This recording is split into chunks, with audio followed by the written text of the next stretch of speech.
My name is Diana Cooper, and I'm about to tell you how my parents' surprise appearance at my career-defining moment became the most liberating day of my life. They stormed into my product launch, demanding I sell my apartment to save my gambling brother from loan sharks. In front of 200 tech executives, investors, and media, they screamed that everything I owned was family money anyway. But what they didn't know was that I'd been preparing for this confrontation for 2 years, armed with legal documents that would flip their entire narrative on its head.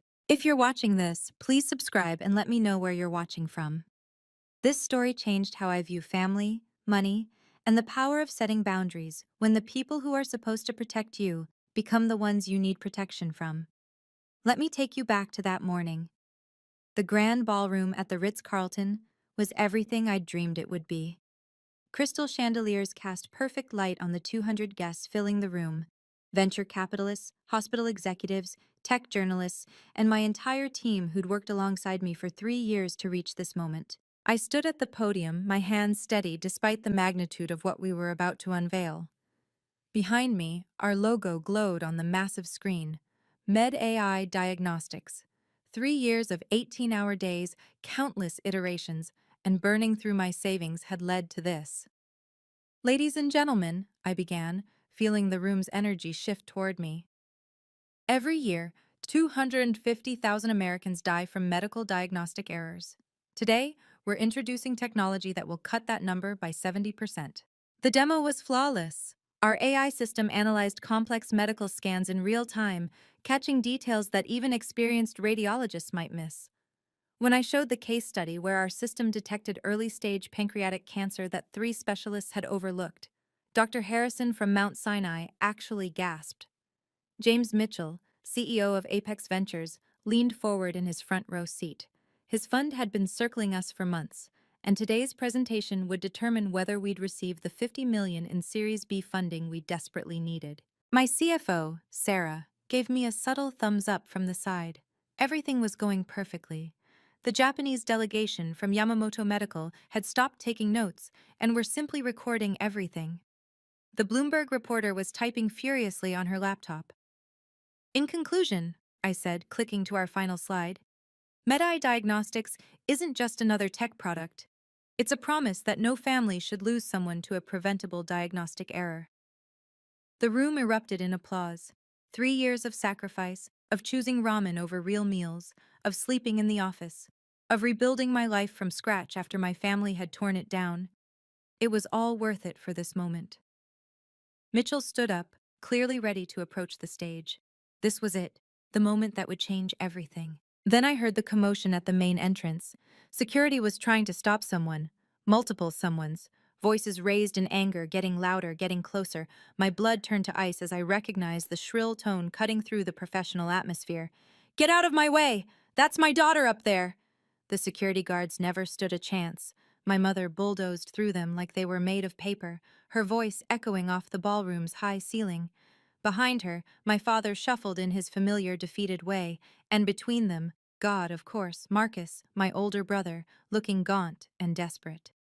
"Diana Michelle Cooper!" My mother's voice cracked like a whip across the elegant space. 200 heads swiveled between us like they were watching a tennis match. The security guard reached for her arm.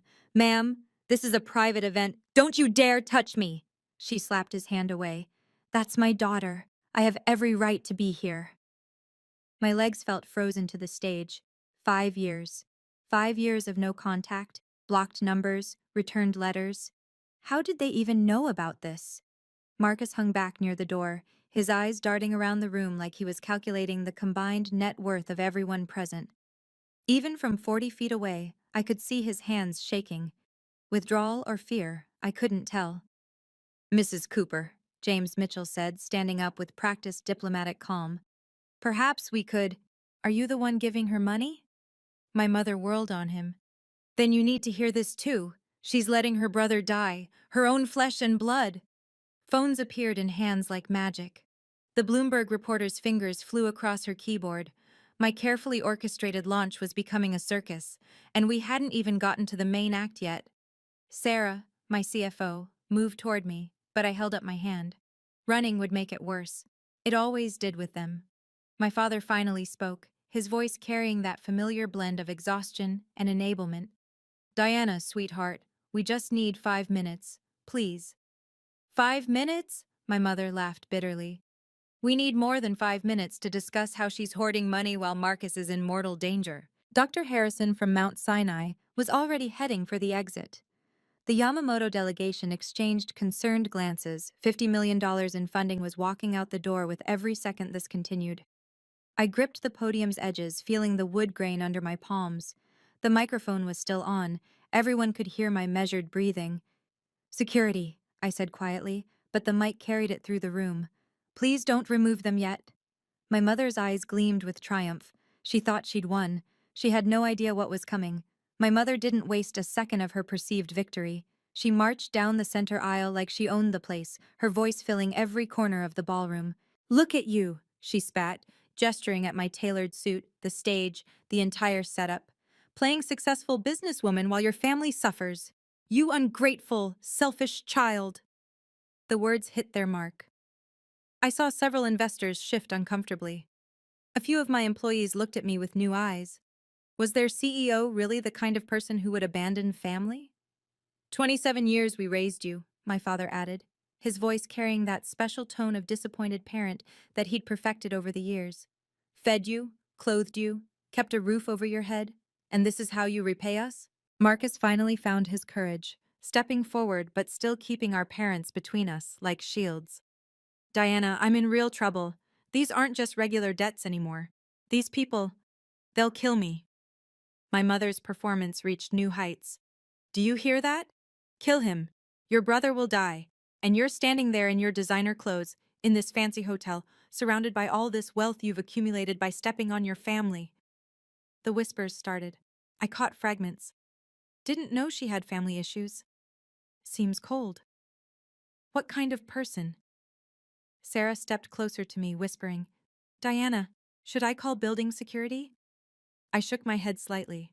Let them dig their hole deeper. "We sacrificed everything for you children," my mother continued, now playing to the audience. "I worked double shifts.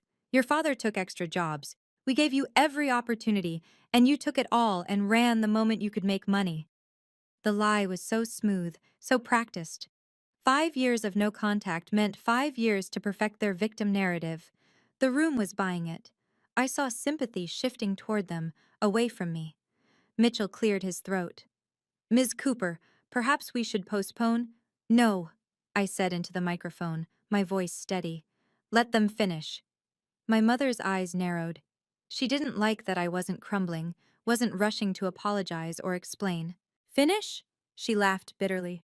"Oh, we're just getting started, Diana. These people deserve to know exactly what kind of person they're doing business with.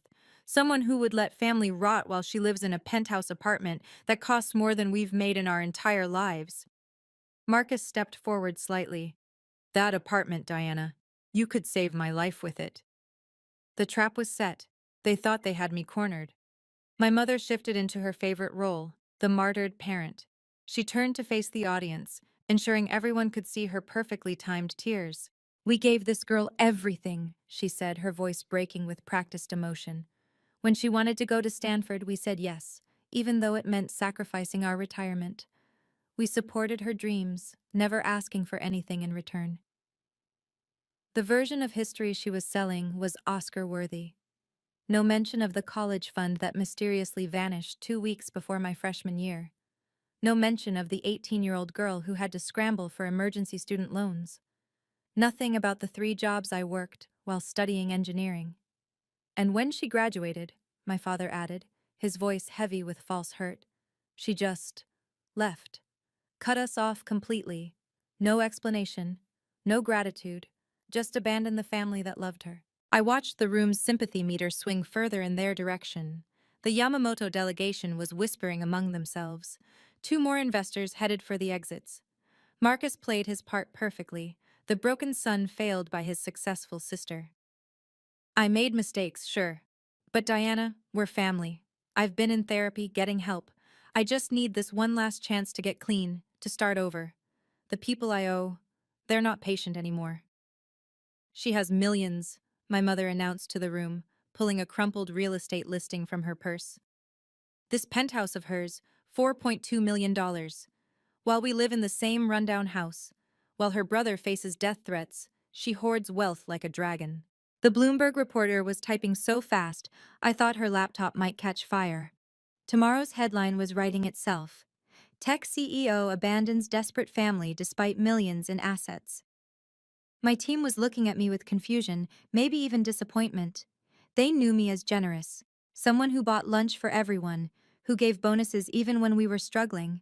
This version my mother was painting didn't match, but I stayed silent, steady, watching. We're not asking for much, my mother continued, now fully in command of the room. Just family helping family. The same way we helped her when she needed it.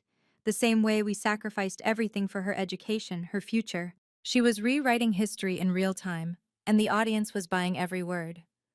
5 years of no contact meant no one here knew the truth. No one except me. And the woman in the black suit who had just entered through the side door, carrying a leather briefcase. If you've ever been guilt-tripped by family over money, you know how Diana feels right now. The pressure to cave in front of everyone watching is immense. But what happens next will show you the power of preparation and boundaries. Before we continue, please hit that like button if you believe in standing up for yourself, and subscribe for more stories about justice and empowerment. Now, let's see how Diana handles this public ambush. My mother pulled out her phone, waving it like evidence in a courtroom. $500,000. That's what Marcus owes. These men sent photos of what they'll do to him if he doesn't pay by tomorrow night. Gasps rippled through the audience. The number was staggering, more than double what I'd expected them to demand. "Sell the penthouse today," she commanded, pointing at me like I was a disobedient child. "You can have the money transferred by morning. Save your brother's life." "That apartment," my father said, his voice gaining strength, "was bought with family money anyway. We supported you, invested in you. That success is built on our foundation." The lie was so bold I almost admired it. They were claiming ownership of something they'd never contributed a penny toward. Marcus stepped forward, finally brave enough to address me directly. "Diana, please, they broke my arm last week." He held up his left arm, showing a cast I hadn't noticed before. "Next time it won't be just a broken bone." "You're sitting on $4 million in property," my mother announced to the room, ensuring everyone heard the number. "While your brother faces death. What kind of monster does that make you?" James Mitchell was watching me intently now, not with sympathy for my parents, but with the calculating look of someone reassessing their investment. This wasn't about family drama anymore. It was about how I handled crisis under extreme pressure. "It's not just the apartment," my mother continued, gaining momentum. "You have stocks, bonds, this company. You could save Marcus 10 times over and barely feel it." She turned to the audience, arms spread wide. "This is who you're celebrating today. Someone who would let family die rather than share what we helped her build." The woman in the black suit had moved closer, now standing near the side of the stage. She caught my eye and nodded slightly. Almost imperceptibly, I nodded back. "So what's it going to be, Diana?" My mother's voice cracked with real emotion now. Not sadness, but rage at my continued silence. "Will you save your brother, or will all these people witness you condemn him to death?" The room held its breath, 200 people waiting for my response, cameras recording everything, the Bloomberg reporter's fingers hovering over her keyboard. I looked at my watch, 11:47 a.m. Perfect timing. "You want the apartment?" I said into the microphone, my voice calm as still water. "The one you claim is built on family money?" My mother's eyes gleamed with triumph. Finally, some sense. The damage was accelerating. Dr. Harrison from Mount Sinai was already at the door, shaking his head as he spoke into his phone. 3 more investors stood up, gathering their things with the practiced efficiency of people who knew a sinking ship when they saw one.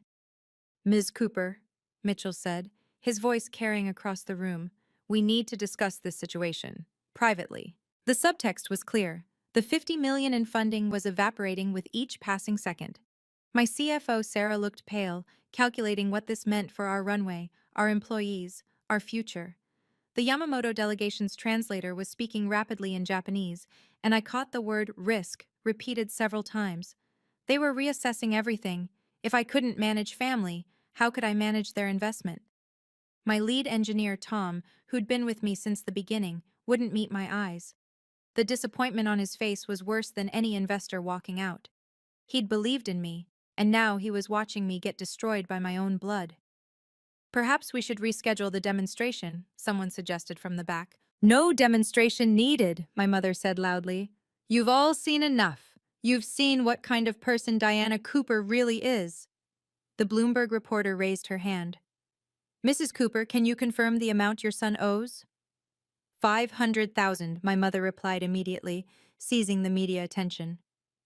Due tomorrow, or they'll kill him. And she, pointing at me, has millions but won't lift a finger. More phones came out. This was going viral in real time. I could see Twitter notifications popping up on screens around the room. My professional reputation, built over 5 years of grinding work, was dissolving in minutes. Sarah stepped to the microphone beside me. Ladies and gentlemen, perhaps we should take a brief recess. No recess, my mother shouted. Not until she agrees to save her brother. I touched my handbag, feeling the weight of the envelope inside. The woman in the black suit had positioned herself perfectly, close enough to the stage to be seen but not intrusive. She was scrolling through her phone, but I knew she was ready. Mitchell stood up fully now. Ms. Cooper, my firm needs to reconsider our position given these revelations about your character. The words hit exactly as intended. My mother smirked, thinking she'd won. Marcus looked hopeful for the first time. My father just looked tired, but relieved it was almost over. They thought they'd cornered me. They were wrong. Sell the apartment today, my mother demanded. Right now. No, I said simply. The word hung in the air like a slap. My mother's face went red. No? She stepped closer to the stage. Your brother will die. He won't die, I replied calmly. He'll face consequences for his choices. Consequences? My father's voice cracked. Diana, this is Marcus's life. The same Marcus who's been in debt before? I kept my voice level. 3 times? 5 times? How many times have you bailed him out? That's different, my mother started. With my college fund? The words dropped like a bomb. That's what you used, wasn't it? My $200,000 college fund? The room went silent. Even the typing stopped. My mother recovered quickly. We needed it for family emergencies. Gambling debts are emergencies? How dare you? I worked 3 jobs through Stanford, I continued, each word measured. 60 hours a week plus full-time engineering courses, while Marcus was in Vegas. You're twisting things. My mother's voice rose higher. We supported you. With what money? I asked. Name 1 tuition payment you made. Room and board, food, 18 years of raising you. That's called parenting, not an investment portfolio. Marcus stepped forward, desperation clear. Diana, please. This isn't about the past. It's always about the past with you. I cut him off. Every crisis is supposedly the last one. This time is different. Like when you stole my laptop senior year, or when you emptied my checking account. My mother was practically vibrating with rage. Family helps family. Family doesn't steal from family. We didn't steal anything. That money was ours to allocate. Money Grandma left specifically for my education? The revelation caused another stir. Several people who'd been heading for exits stopped. You have no proof of that, my mother said, but her voice wavered slightly. I reached into my handbag, fingers touching the envelope. Not yet. I have every bank record, I said instead. Every withdrawal. Every transfer to Marcus's bookies. You're lying. Am I? I looked directly at Marcus. Tell them about the Stanford scholarship I lost because I couldn't pay the deposit. Tell them why I couldn't pay it. Marcus looked at his shoes. His silence said everything. Mitchell had sat back down, watching intently. The entire room was reassessing again, but this time the momentum was shifting. Even if that's true, my mother said, grasping for control, you've made millions now. You can afford... I can afford whatever I choose to afford, and I choose not to enable addiction. My mother's tears came right on cue. She collapsed into the nearest chair, sobbing with the theatrical precision of someone who'd weaponized emotions for decades. How can you be so cruel, she wailed. Your own mother begging you, your own brother facing death. My father moved to comfort her, then did something I hadn't expected. He dropped to his knees. Right there, in front of 200 people, my 60-year-old father knelt on the Ritz-Carlton's marble floor. "Please, Diana," he said, his voice breaking. "I'm begging you, as your father, don't let our family be destroyed." The emotional manipulation was breathtaking. Phones swung between us like this was some kind of gladiator match. Several people in the audience looked horrified. At them or at me, I couldn't tell. Then Marcus played his final card. He walked forward, stopping just below the stage, and looked up at me with eyes that, for once, seemed genuinely clear. "Diana," he said quietly, the microphone barely catching his words, "will you really let your brother die? After everything we've been through together?" "Everything we've been through?" I repeated. "You mean everything you put me through?" "I was sick. Addiction is a disease. It's a disease you've refused treatment for, repeatedly. I'll go this time, I promise." Promise number 17 or 18. I've lost count. My mother's sobs grew louder. "She's heartless, completely heartless. We created a monster." The woman in the black suit had moved even closer, her phone now clearly recording. Good. I wanted everything documented. "Look at them, Diana," Marcus gestured to our parents. "You're destroying them. Is your money really worth more than your family?" I glanced at my watch. 11:52 a.m. 8 minutes until the scheduled time.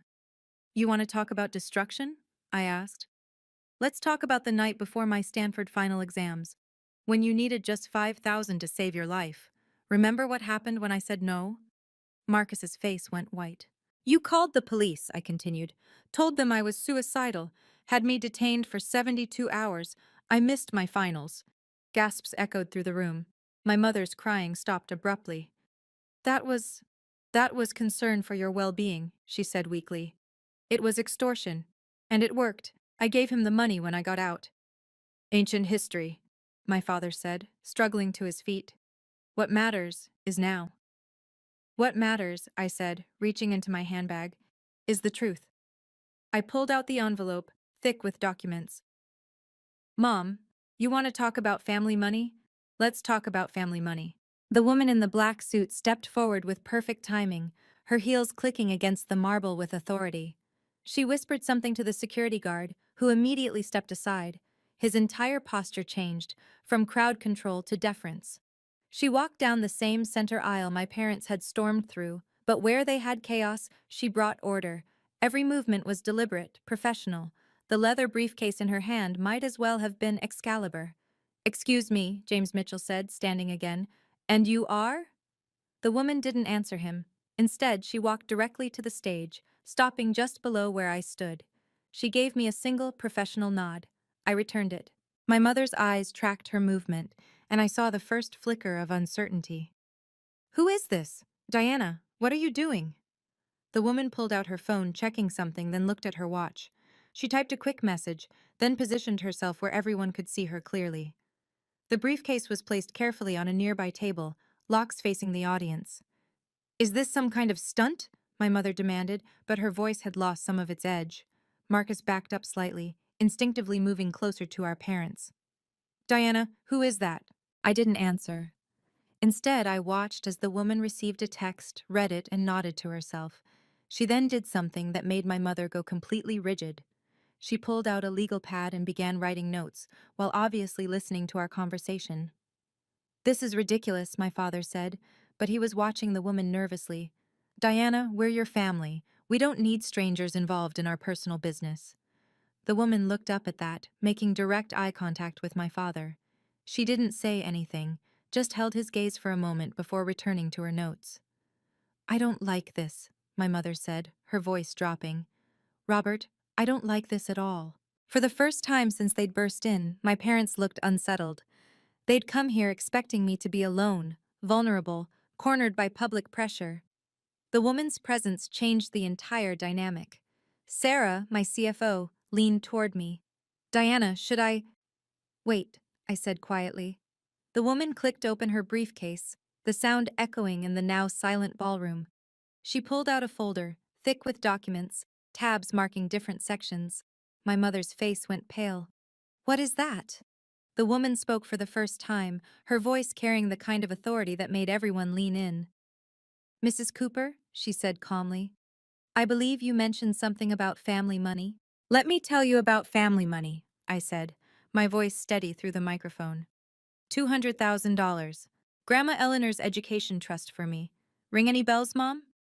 My mother's face flushed. That was family money to be used as we saw fit. The trust specifically stated, "For Diana's college education only." I have the documents. You were going to get loans anyway. Because you emptied the account 2 weeks before tuition was due. I pulled a paper from my envelope.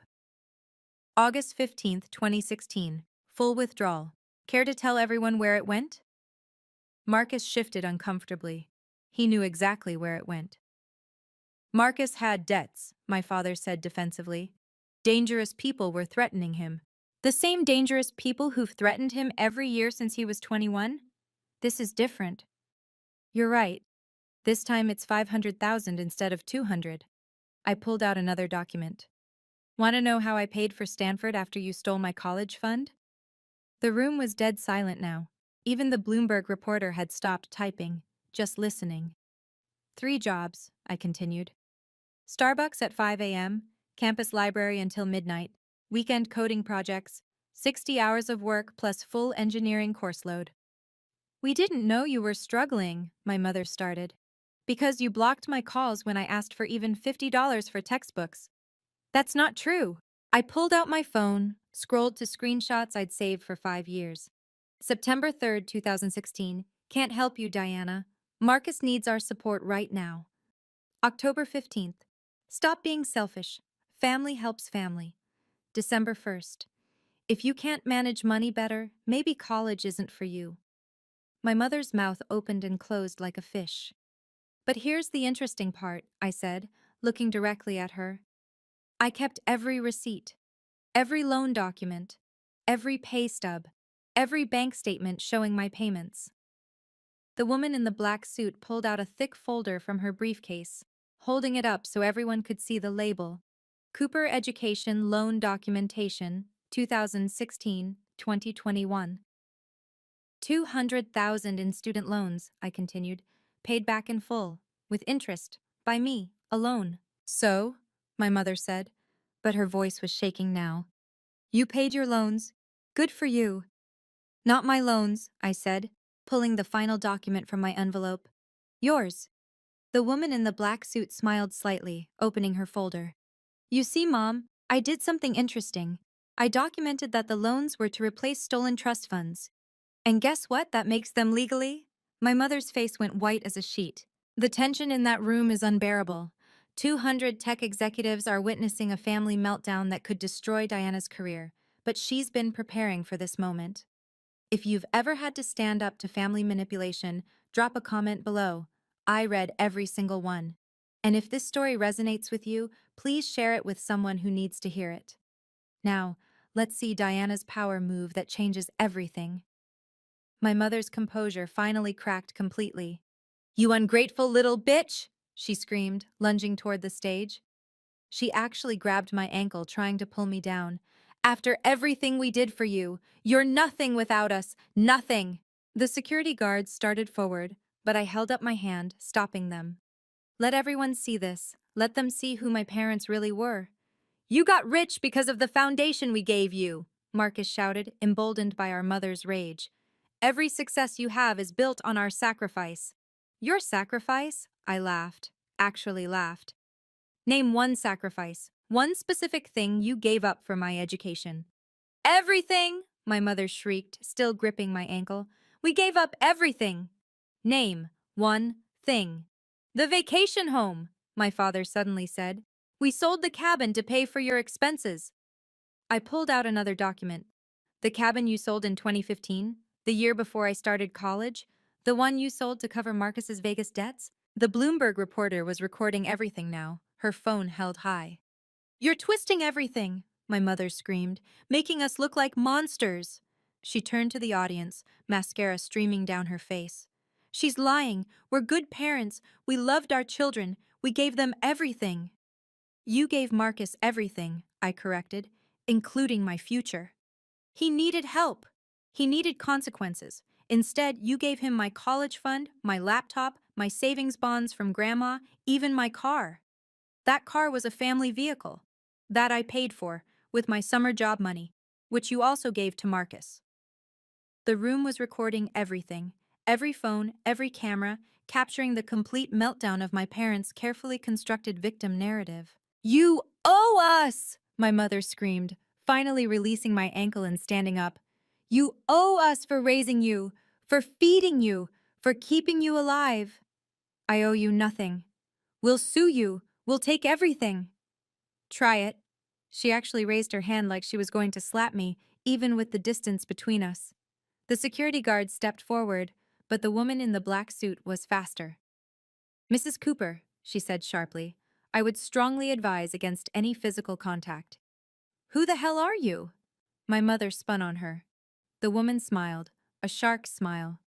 Someone who's been documenting this entire interaction. Please continue threatening your daughter. The court will find it very interesting. Court, my father said, his face draining of color. What court? James Mitchell stood up and walked toward the stage with deliberate steps. The entire room tracked his movement. This was it, the moment that would determine everything. Ms. Cooper, he said, his voice carrying across the ballroom. Is this your family? Before I could answer, my mother whirled on him. Yes, we're her family, and she owes us everything. That success you're investing in? Built on our backs, our sacrifice, our money. Mitchell looked at her, then at me. I see. She's selfish, my mother continued, sensing an opportunity. Greedy, heartless. Is that who you want to give millions to? Someone who would let her own brother die? Mrs. Cooper, Mitchell said calmly, what exactly do you believe your daughter owes you? Everything. The apartment, the stocks, this company, it's all family money. We invested in her. Invested? Mitchell repeated the word slowly. With what funds exactly? Her college fund. $200,000.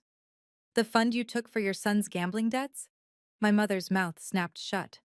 Mitchell turned to me. Miss Cooper, do you have documentation of this? I reached into my handbag, pulling out the envelope. My hands were steady as I handed it to him. Everything's here. He opened it, scanning the first few pages. His eyebrows rose slightly. This is... He paused, reading more carefully. This is a loan agreement, with your parents' signatures. What? My mother's voice cracked. We never signed anything. The woman in the black suit stepped forward. Mrs. Cooper, Mr. Cooper, perhaps you should look at these documents before making any further statements. She handed them copies from her briefcase. I watched my parents' faces change as they read. This isn't... We didn't... My father stammered. Page 3, I said calmly. Your signatures. Notarized. August 20th, 2016. 5 days after you emptied my college fund. You tricked us, my mother screamed. I asked you to sign a form acknowledging the withdrawal. You thought it was just bank paperwork. You didn't read it. The room was absolutely silent except for the sound of paper rustling as my parents frantically flipped through pages. Every penny you took is documented as a loan, I continued, with 10% interest, as you insisted was fair when I asked for help with textbooks. Mitchell was reading intently now, a small smile playing at his lips. This can't be legal, my mother said desperately. The woman in the black suit spoke up. I assure you, Mrs. Cooper, it's completely legal and enforceable. You're a lawyer? My father asked weakly. She smiled. Among other things. The woman in the black suit stepped to the center of the room, commanding everyone's attention. Allow me to introduce myself. Catherine Reynolds, former federal prosecutor, currently senior partner at Reynolds and Associates. The name hit like thunder. Reynolds and Associates was one of the most prestigious law firms in the city. My parents physically recoiled. Ms. Cooper hired me 2 years ago, Catherine continued, pulling documents from her briefcase, to properly document a rather interesting financial situation. She held up the first document. Exhibit A, loan agreement dated August 20th, 2016. Amount, $200,000. Signatories, Robert and Linda Cooper. We didn't know, my mother started. Exhibit B, Catherine continued, ignoring her. Bank statements showing Diana Cooper's payments from 2016 to 2021. $220,000, including the 10% interest her parents demanded. She pulled out another folder. Exhibit C, canceled checks, every single payment Diana made to repay the money her parents took from her education trust. The Bloomberg reporter was typing furiously again. Several investors had moved closer to see the documents. But that's not all, Catherine said, clearly enjoying herself. Exhibit D, the original trust document from Eleanor Cooper, Diana's grandmother, which specifically states the funds were for Diana's education only, and any other use would be considered theft. My mother's legs gave out. She collapsed into a chair. Exhibit E, Catherine continued relentlessly. Text messages and emails from Mr. and Mrs. Cooper acknowledging they took the money for Marcus's debts and demanding Diana not tell anyone. She turned to the audience. Ladies and gentlemen, Diana Cooper didn't abandon her family. She paid them back every penny they stole from her, with interest, while working 3 jobs through college. This is... My father's voice was barely a whisper. This can't be happening. Catherine pulled out one final document. Exhibit F, Certificate of Debt Satisfaction. As of January 15, 2021, Diana Cooper owes her parents exactly $0.00. She turned to my parents. However, there is the matter of the restraining order. Restraining order? Marcus said, speaking for the first time in minutes. Catherine smiled. The one that goes into effect the moment you make any further financial demands or threats. She pulled out a thick legal document, signed by Judge Harrison last week. All we need to do is file it. My mother looked at me with something I'd never seen in her eyes before. Fear. You planned this, she whispered. You knew we were coming. I finally spoke. You announced it on Facebook, Mom. Going to Diana's big event to get what we're owed. The room erupted in whispers. Catherine held the documents high enough for everyone to see clearly. Let me read the key points for everyone here, since Mrs. Cooper wanted to discuss family money publicly. She cleared her throat. From the sworn affidavit, Diana Cooper took out student loans totaling $200,000 after her parents withdrew her entire education trust fund on August 15, 2016. Stop, my mother whispered, but Catherine continued. Said funds were used to pay gambling debts incurred by Marcus Cooper at the Bellagio, MGM Grand, and through various illegal bookmaking operations. Marcus's face went crimson. Several people in the audience gasped. Despite having no legal obligation, Diana Cooper chose to repay her parents the full amount, treating it as a loan to preserve family relations. Catherine looked directly at my parents. She paid you back money you stole from her, every penny, plus interest. Furthermore, she continued, reading from another page, bank records show that Mr. and Mrs. Cooper have received $43,000 from Diana over the past 5 years, listed as gifts on tax documents. Those were loans, my mother protested weakly. Without any documentation? The IRS will find that interesting. Catherine pulled out another sheet. Meanwhile, Diana Cooper has been paying taxes on the money she gave you, reducing her own income to help family members who publicly claim she abandoned them. James Mitchell stepped forward. May I see those documents? Catherine handed him copies. He read quickly, his expression shifting from skepticism to amazement. This is extraordinary, he said loudly enough for everyone to hear. Ms. Cooper not only succeeded despite family sabotage, but maintained such detailed records that she could prove everything. The Yamamoto delegation was discussing rapidly in Japanese. I caught words like integrity and remarkable. Catherine wasn't done. One final document. She pulled out a sealed envelope. Security footage from this hotel, dated today, showing Mr. and Mrs. Cooper attempting to bribe a staff member for Diana's room number. They've been planning this ambush for weeks. She turned to face the audience. Every accusation they've made today is not only false, but potentially criminal. Extortion, attempted fraud, harassment, all documented. We just wanted help, my father said weakly. No, Catherine corrected. You wanted money. There's a difference. She looked at my mother. You asked what kind of person Diana is. She's someone who paid back stolen money to maintain her integrity, who built a company that will save lives despite starting with nothing, who had the wisdom to document everything when dealing with people who would destroy her reputation for profit. The silence that followed was deafening. Catherine pulled the restraining order from her briefcase with the practiced motion of someone who'd done this hundreds of times. The official seal was visible even from a distance. This restraining order, she announced, was signed by Judge Harrison of the Superior Court on November 10th. It becomes effective the moment I file it, which I can do electronically right now. She held up her phone. One click, and Mr. and Mrs. Cooper, along with Marcus Cooper, will be legally required to stay 500 feet away from Diana at all times. No contact, no calls, no emails, no showing up at her work or home. You can't do this, my mother said, but all the fight had drained from her voice. I can, and I will, if you don't leave immediately. Catherine turned to the security guards. Gentlemen, please prepare to escort the Cooper family out. The guard stepped forward, no longer hesitant. The legal documentation had changed everything. Wait, my father said desperately. Diana, please, we're still your parents. No, I said firmly. Parents protect their children. They don't steal from them. Catherine looked at her phone. You have 5 minutes to leave voluntarily. After that, I file the order and you'll be removed by law enforcement. This is insane, Marcus finally exploded. Diana, I'm your brother. I'm in actual danger. Then go to the police, I said calmly. File bankruptcy. Enter rehab. Take responsibility for once in your life. They'll kill me. No, they'll take you to court. Maybe garnish wages if you ever get a job. But you'd rather steal from me than work. Catherine checked her watch. 4 minutes. My mother stood up shakily. You'll regret this, Diana. When you're old and alone, you'll regret pushing away your family. I'm not pushing you away. I'm setting boundaries. There's a difference. We're your blood. Blood doesn't give you the right to bleed me dry. The security guards moved closer. My parents looked around the room, searching for sympathy, but found only cameras and cold stares. 3 minutes, Catherine announced. Let's go, my father said quietly, taking my mother's arm. No, she tried to pull away. She owes us. That apartment is ours. Linda, stop. His voice was defeated. It's over. 2 minutes. Marcus looked at me one last time.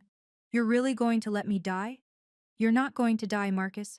You're going to face consequences. For the first time in your life. 1 minute. They moved toward the door, my mother still protesting, my father pulling her along, Marcus trailing behind looking shell-shocked. At the doorway, Marcus suddenly turned back, his face twisted with something between rage and desperation. You want to know the truth, Diana? You want honesty? Security moved to stop him, but I held up my hand. Let him speak. I gambled your entire college fund in 1 weekend, he shouted. 1 weekend! Lost it all on poker because I knew Mom and Dad would cover it. The confession hung in the air like a bomb. My mother tried to pull him away, but he shook her off. And you know what? I'd do it again, because you always had another way. You're the smart one, the capable one. I'm just the screw-up who needs help. Marcus, stop, my father pleaded. No, she wants the truth? Here's truth. I took your laptop and sold it for cocaine. I used your social security number to open credit cards. I did it all, and they covered for me every single time. My mother's face had gone gray. This wasn't part of their script. And now you're rich and successful, and I'm still nothing. Marcus's voice cracked. But at least I'm not heartless like you. Heartless? I stood up fully, my voice carrying across the silent room. I worked 60 hours a week to pay for the education you stole. I ate ramen for 3 years to pay back money I didn't owe. I gave you $43,000 after you destroyed my future. That's not heartless, Marcus. That's enabling, and it stops today. Catherine stepped forward. 30 seconds or I file. My mother found her voice one last time. We're your family! No, I said firmly. Family doesn't steal. Family doesn't lie. Family doesn't destroy each other for money. You're just people I share DNA with. You'll be alone forever. I'd rather be alone than broke and betrayed. 15 seconds, Catherine announced, her finger hovering over her phone. My father finally took charge, physically pulling both my mother and Marcus toward the exit. We're leaving now. As they reached the door, Marcus turned back one more time. I hope your money keeps you warm at night. Warmer than your debt collectors, I replied. The door closed behind them with a decisive click. The silence that followed felt like the first clean breath after nearly drowning. Catherine looked at me. Should I file it anyway? Not yet, I said. But keep it ready. She nodded, tucking the documents back into her briefcase. They'll be back. Their type always comes back. I know, but next time I'll be ready. You were ready this time. Yes. Yes, I was. The silence lasted exactly 3 seconds. Then James Mitchell started clapping. It began slowly, deliberately, his applause echoing through the ballroom. Dr. Harrison joined in. Then the Yamamoto delegation. Within moments, all 200 people were on their feet, the standing ovation thunderous. I stood there, stunned, as people who'd been ready to walk out 5 minutes ago now showed their support. The Bloomberg reporter was wiping her eyes while still typing one-handed. Mitchell walked up to the stage, extending his hand. Miss Cooper, that was the most impressive display of integrity and preparation I've ever witnessed.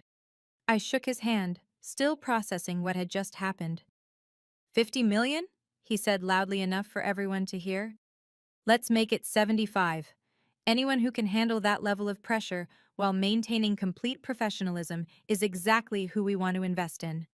The Yamamoto delegation's translator approached. Mr. Yamamoto would like to express his deep respect. In Japanese culture, maintaining dignity while setting boundaries with family is considered the highest form of strength. My CFO, Sarah, was crying openly as she hugged me. Diana, I had no idea. No idea what you went through. Idea. Tom, my lead engineer, grabbed my hand.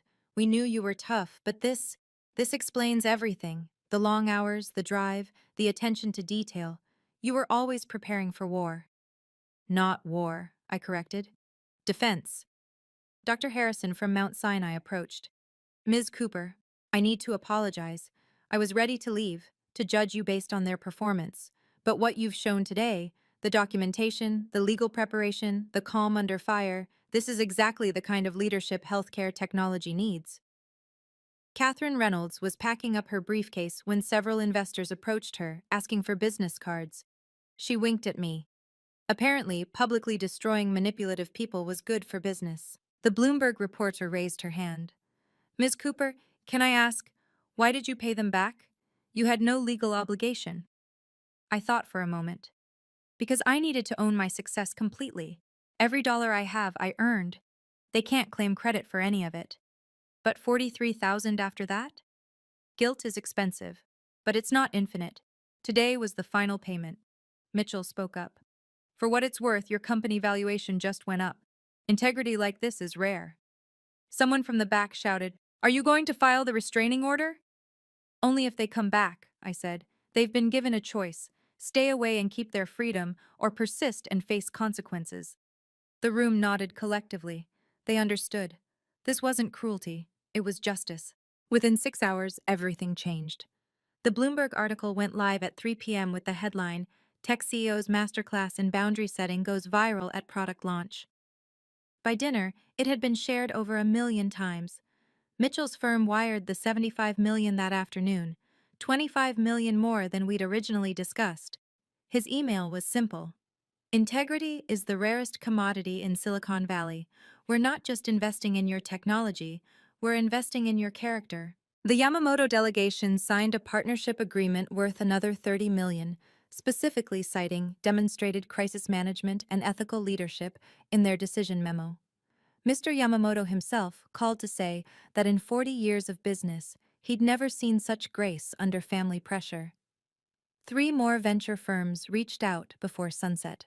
Our valuation, which had been hovering around 200 million that morning, hit 600 million by market close.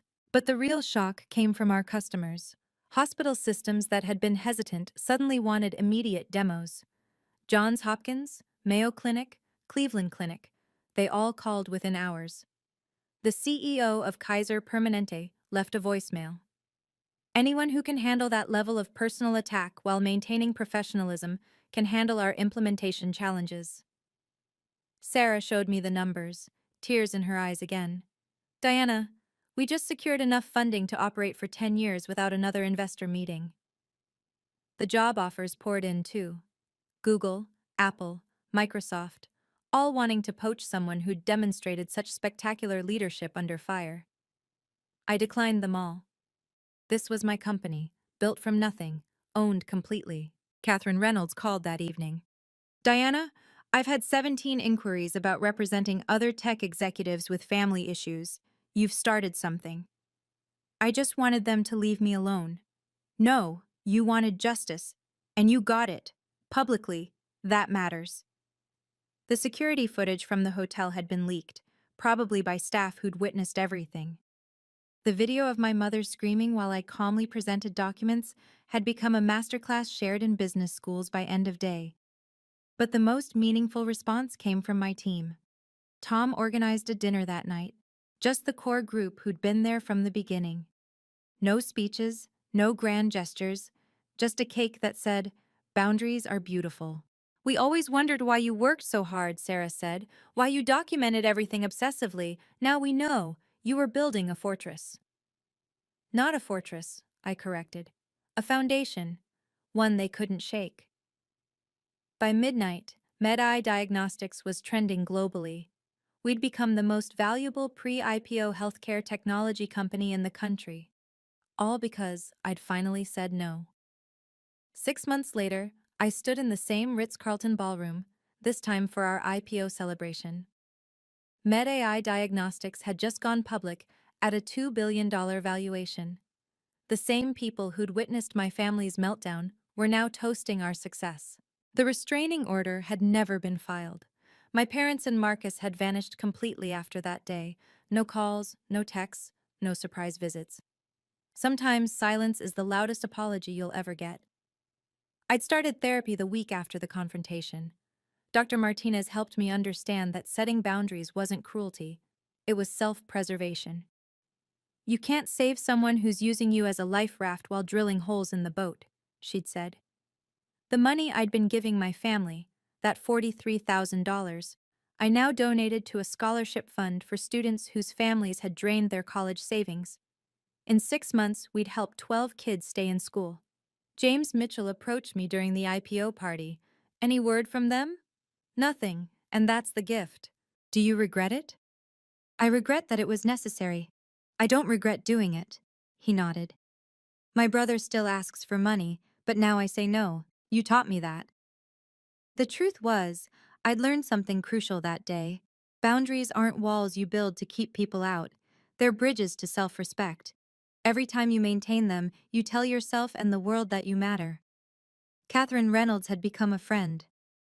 Over coffee, she'd told me, "You know what was brilliant? You didn't try to convince them. You just presented facts. You can't argue with documentation." The viral video had sparked a movement. #document. Everything became a rallying cry for people dealing with financial abuse from family. Support groups formed. Lawyers specializing in family financial abuse saw their practices triple. But the biggest change was in me. I slept better. The constant anxiety of waiting for the next crisis, the next emergency call, the next guilt trip. It was gone. I'd bought my peace with that confrontation. My apartment, that $4 million penthouse they'd demanded, had become my sanctuary. Not because of its value, but because it was bought with money I'd earned, free from any claims or guilt. Marcus had entered rehab, according to a cousin who'd reached out. My parents had downsized, sold their house, and moved to Florida. They were surviving. That wasn't my responsibility anymore. Success isn't just about what you achieve. It's about what you refuse to sacrifice to achieve it. And I'd refused to sacrifice myself. Standing on that IPO stage, I thought about everyone watching who might be trapped in their own cycle of family financial abuse. So I decided to share one final truth. Your success is not an apology for their failures, I said into the microphone. You don't owe anyone compensation for being capable. You don't have to set yourself on fire to keep anyone warm, not even family. The room was silent, listening. Family is supposed to be your foundation, not your financial burden. Love doesn't come with a price tag, and if it does, that's not love. That's a transaction. I thought about everyone who'd messaged me after the video went viral. Single mothers whose parents demanded their child support money. College students whose families treated them like ATMs.